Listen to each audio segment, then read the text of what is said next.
Good afternoon, everyone, and welcome back to the Suburban Rifleman. I'm up at camp once again. We're not at the shooting range, so there won't be any shooting in this video, but I did bring a couple of very, very special rifles with me to camp so that we could take sort of a close look at them. But as I said, both of the rifles I brought with me are very special to me because I have a long personal history, and there's also family history attached to both of these rifles. The first one I want to look at is this rifle. And just so you know, there's no mag in the mag well. The rifle is clear, the bolt is open. And this is a Remington Model 788. And it's special to me for a couple of reasons. First of all, it belonged to my Uncle George. And George was not a huge gun guy. He was an avid hunter, but he mostly was a waterfowl hunter. He was mostly a shotgunner. I think this is probably the only centerfire rifle he ever had. And this one's chambered in 6mm Remington. We'll go over that in a few minutes. But George recently passed away. Luckily, we had an opportunity only about a month before his death to celebrate the 50th wedding anniversary of Uncle George and Aunt Sue, my dad's younger sister, and all of the family was there, and it was a wonderful evening. And as I said, George was a great guy. He was a sort of guy who was always there to help you, but he wasn't really a gun guy. And again, I think this is the only centerfire rifle he ever owned, and I'm not sure it's ever killed anything except for a few groundhogs out of the garden. George was much more of an internal combustion engine guy. He was a very, very skilled mechanic. I've never seen a motor that he couldn't get running. I think unless he was parked at the bottom of the lake for 6 months or something, he could get anything to run and operate, and he built all kinds of cool stuff for us when we were kids. Go-karts and motorized wagons and golf carts, you name it. But this rifle is very special to me, not only because it belonged to George and my aunt gave it to me after he passed away, but because this was the very first rifle I ever used for deer hunting. When I was 12 years old and I passed my hunter's safety course and my dad was going to take me deer hunting, we only had one centerfire rifle, and that's the other one we're going to look at in a little bit, my dad's 30-06. But George was very kind to lend this rifle to my dad for me to use, and I spent the first at least 2 years of deer hunting carrying this rifle, and unfortunately I never shot a deer with it. But it's very much my intention to change that. As a matter of fact, I'm planning on taking this with me in 2 years to South Africa. This is a perfect rifle for spring buck and blessed buck and things like that. So this rifle will definitely see some use in the hunting field. So as I said, this is the Remington Model 788. The Model 788 was introduced, I think, in 1967 or 68, something like that. And it was made up through the early 1980s. And it was designed essentially as an economy rifle. It's got a pretty basic birchwood stock with just a sprayed on color varnish finish on it to make it look sort of like walnut. A lot of these rifles, people have tried to refinish and they've sanded off this original factory finish, leaving a very light colored white birchwood stock, and then they try to stain it and refinish it. But it's notoriously difficult to get white birch, especially old, very seasoned white birch, to take stain. And you'll see a lot of these rifles that have been refinished with very, very blonde stocks, and I don't think that looks very nice. So although this sprayed on colored varnish finish isn't maybe the most beautiful finish in the world, I'm going to leave this stock alone. The rifle is fairly basic. You've got a tubular receiver here, so it's not an open top receiver. There's an ejection port here through which spent cases are ejected. As an economy rifle, the bolt was definitely designed for manufacturing expediency. Instead of two massive locking lugs on the front of the bolt, we've got 3 rows of 3 each locking lugs on the back of the bolt, which lock into 9 recesses in the rear. Now, rifles with rear locking bolts are thought of by many to be less accurate because you've got the full length of the bolt to sort of compress when the cartridge fires. And that compression of the bolt can lead to headspace inconsistencies, which can cause problems with accuracy. Now, I think this reputation largely stems from the Lee Enfield rifle, which is probably the most common rifle of rear locking design. But the Lee Enfield was really designed for maximum reliability and durability on the battlefield under extremely harsh conditions. It was not meant to be a target rifle, and it was built to fairly loose tolerances.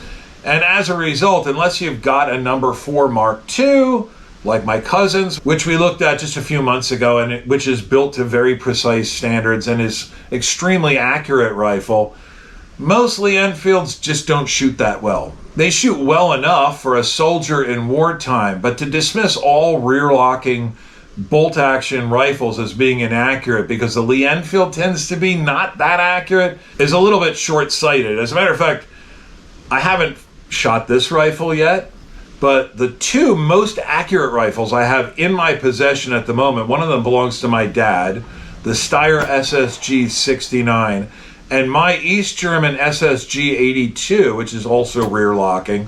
Both rear locking designs with multiple lugs are 2 of the most accurate rifles I've ever shot, and I don't expect much different from this.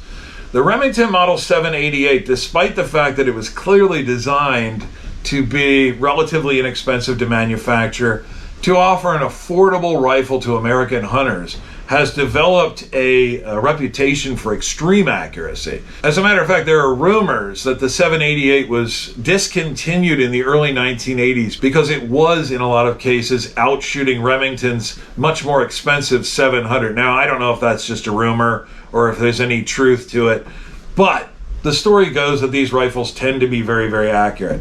Now, I haven't put a single round through this since I was 12 years old, so I have no idea how this one shoots, but we are definitely going to find that out. The rifle is basic in many other ways. It's got a very simple floor plate made out of stamped sheet steel. The trigger guard is also stamped out of sheet steel, and really it just hooks into the bottom metal here, and it's held in the rear with one of the action screws. The other action screw is up front here. The rifle came with very simple iron sights. There was a sort of a plastic express ramp in the rear with a very simple windage and elevation adjustable blade in it, and the front sight was an investment cast steel ramp of rather extreme design.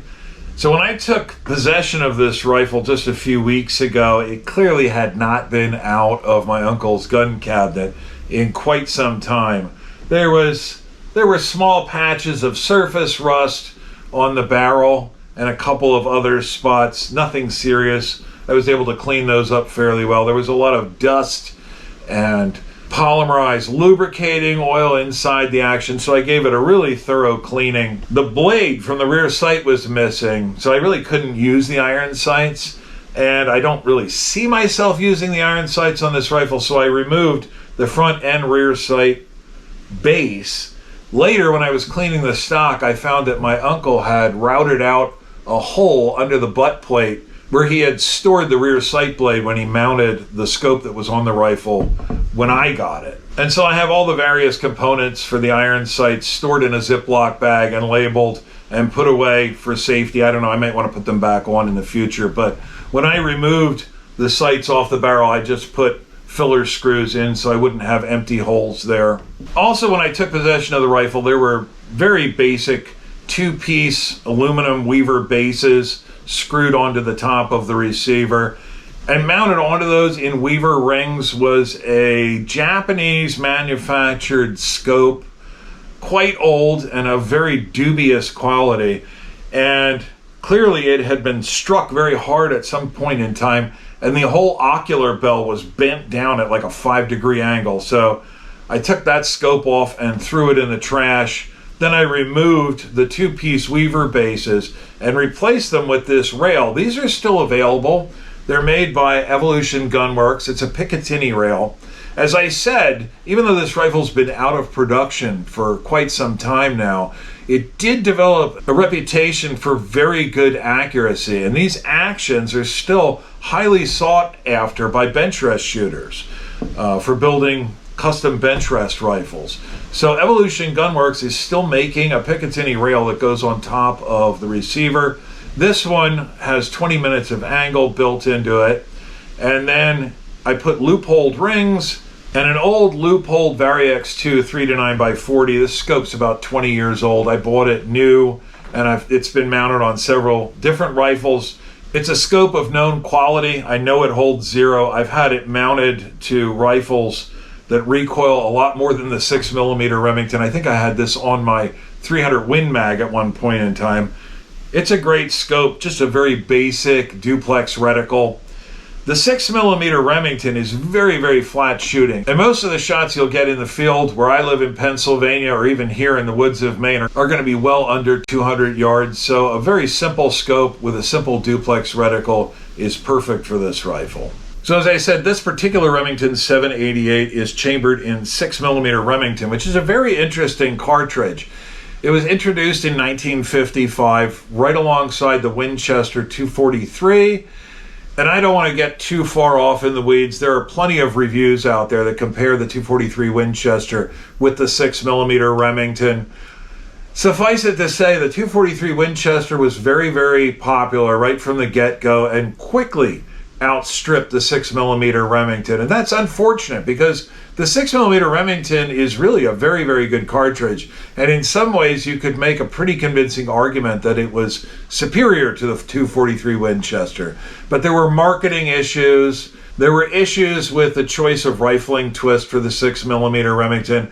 I will go into all of that in the future if anyone's interested. But the 6mm Remington is a really, really cool little cartridge. It, as well as the 243 Winchester, was designed and introduced as a dual-use cartridge. You could use very light bullets to shoot varmints, groundhogs, foxes, coyotes, things like that. But then you could load the same cartridge with heavier bullets and hunt very effectively for medium game, white-tailed deer, black bear even. I've heard of people using 243 for elk. So presumably you could use the 6mm Remington for elk. I wouldn't really think of it as an elk cartridge, but apparently a lot of people get the job done with these 6mm bullets. So at the end of the day, the 6mm Remington is a very, very flexible cartridge. It can be loaded with anything from 55 grain bullets to bullets that are well north of 100 grains. I think 110 or 115 grains.